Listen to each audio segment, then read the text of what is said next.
Hi everybody, today I'm showing you me playing a game in a Stop That Tank mod server. It's a very awesome mode if you ask me. You look an awful lot like a Ray 7. Oh, this guy really reminds me of Ray 7, but it's not, and the effect is quite different if you ask me. He's probably just... Anyway, back on topic. It can mix the real soul of TF2 of a match against other people instead of artificial intelligence with some parts of MVM, the co-op mode of TF2 that fights against robots. I've already shown some videos about Stop the Tank, but mainly I highlighted you how to act as the attack team, the robots. Now taking a very short relax before match starts. Let's deal with those blue people are gonna be so dumb and stay there. And then we go. Today instead I'm showing you how can be fun to play as a red defending team against the advance of the payload or no, the tank. Yes, because Stop the Tank mod starts with a payload map after all, and the first change is that the payload becomes a tank that's destructible. And as a defending team is your main focus at the beginning of the match. It does not require blue pushing it, it just runs by itself and will deploy the bomb at the last cap if you don't destroy it. That's the role of the blue team, to avoid that you do that. As like as MVM, the setup time is much faster for the red team because you can, as an engine for example, build your nest at level 3 in no time during setup. You have a larger amount of metal, all things that have been balanced against the fact that you soon will have to face unbalanced part of this mod. I mean the giant robots coming. When do they? Effectively, they start spawning at tank destruction. So the first part of the match needs the red to destroy the tank, and that's not really difficult. At this point the bomb of the tank can be taken by any robot, but mostly it's time for a random guy of the blue team being spawned as a giant. A random giant. It can be a giant engineer, a giant heavy, a giant medic, even bosses like Sir Nukesalot, all overpowered with infinite ammo, much health, and so on. I got a headshot at him and I'm dead.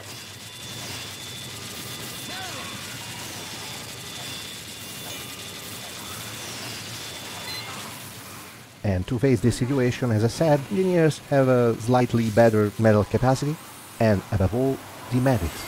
The red medics can revive people, so they are a godsend for the red team, as like as they are in MVM.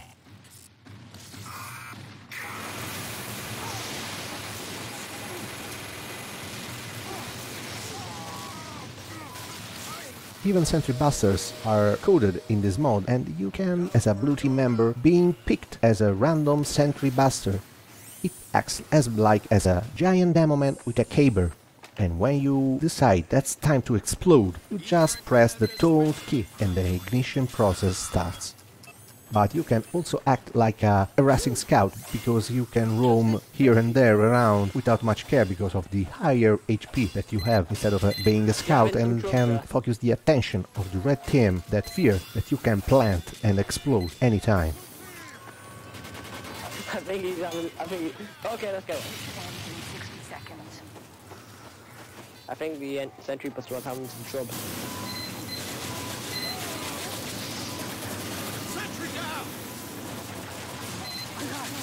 Another sentry buster has entered the area. Mission ends in 30 seconds.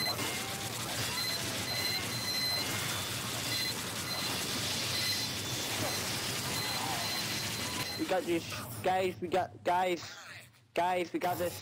Anyway, MVP against a good team. I see that in this server you can find better than average skills, much better than the average Valve pub server. And then still in the red team, but it's time to try something different, like a loose cannon demo man. A demo knight with a loose cannon. I really find this weapon appropriate for upward map, because if you are lucky, you can push your enemy beyond the cliff. Anyway, I just love this weapon after its slight buff it had some months ago that allowed a more reliable double dunking. That's pretty awesome. I pretty much use it for the sole purpose of double donking at each shot, and that can be useful even against robot giants. At some point you will see that me and the Pyro will try to take the double donking plus air blast strategy to push some threats out of the cliff, but not so effectively, I would admit.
Anyway, you can see also that the map is slightly reworked for the use of this mod. For example, the last cap point. Just remember that cap points are really important for the blue team, because after the tank being destroyed, you can't advance with the bomb right last to the drop point. You must cap all the points before, just by staying there, as it were a CP map for that reason. That's the awesomeness of this mod, because it's like having a payload and a CP and an MVM game matched together. One of the moments with double donk or the Pyro's push that engineer off the cliff place. It's really entertaining. just one thing misses from the MVM, I admit. The upgrades. The upgrades aren't present. You can't go in any upgrade station to do anything as a red or blue team. The only upgrades you can find are for the random giant robot. It spawns with pretty much higher attributes, and that's the only thing different from a stock player in all this game. If you look at my past videos about Stop the Tank, you'll see that they also offer PLR maps for this mode, the Payload racing with two tanks, the blue and the red ones. In that case, after those tanks are destroyed, two giants, one against the other, will spawn, and they, remember, are not AI-driven robots. They are real people, picked randomly among the team. And that applies to Sentry Busters as well. They are real, they are humans. The engineer don't fits through the door. Hold on. Everyone. So in this time of the TF2 age, where many people start blaming Valve that they can't offer anymore any innovation in this game beside Mannpowers that few people took as a good enough product, I would say look at the community mode. This one, the Stop the Tank, is pretty awesome. And how to find servers offering this mode? There is a Stop the Tank group that I will link in this description, together with the links to the other videos I made about it. In this group you will find every IP server in the Europe, US or Australian zones. So even Muselk can try being a giant market gardening soldier if he wants. Hope it happen. I do hope you find this video pretty useful. Let me know what you think about this mode. Hope you enjoyed, and thanks for watching.